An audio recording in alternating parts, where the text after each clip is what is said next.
So இந்த IPL season 2024 first qualifier இன்றைக்கி வந்துட்டு நடக்க போகுது அகமதாபாத் ஸ்டேடியத்தில் கேகேஆர் வர்சஸ் எஸ்ஆர்ஹெச். ஸோ ரெண்டு டீமுமே பார்த்தீங்க அப்படின்னா சூப்பரான ஒரு டீம். அதனால தான் அவங்க ஃபஸ்ட் பிளேஸு அண்டு கடைசி பிளேஸ்லேருந்து செகண்ட் பிளேஸுக்கு வந்திருக்காங்க எஸ்ஆர்ஹெச். ஸோ ராஜஸ்தான் ராயல்ஸை கீழே தள்ளி விட்டு அவங்க செகண்ட் பிளேஸுக்கு வந்துட்டாங்க. ஸோ ரெண்டு டீமே ரொம்ப ஸ்ட்ராங்கான டீம். பட் என்ன ஒரே ஒரு சின்ன இது அப்படின்னு பார்த்தீங்கன்னா கேகேஆருடைய முக்கியமான ஒரு பிளேயர்ஸ் அப்படின்னு சொல்லக்கூடிய ஃபில் சால்ட் இன்றைக்கி வந்துட்டு பார்த்தீங்கன்னா அவைலபிளாக இருக்க மாட்டார். ஸோ அவருக்கு பதில் யாரை வந்து என்ன செய்ய போகிறாங்க, விளையாட வைக்க போகிறாங்க அப்படிங்கிறது தெரியல.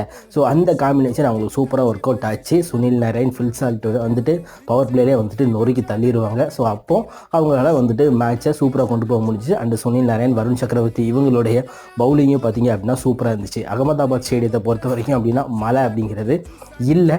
ஸோ மேபி இன்றைக்கி கட்டாயமாக வந்துட்டு மேட்ச்சு நடக்கும். எவ்வளோ லேட்டானாலும் கண்டிப்பாக மேட்சை நடத்தியே ஆகணும். பிகாஸ் குவாலிஃபயர் 1ல் ஜெயிக்கிறவங்க ஸ்ட்ரைட்டாக ஃபைனல் போயிடுவாங்க.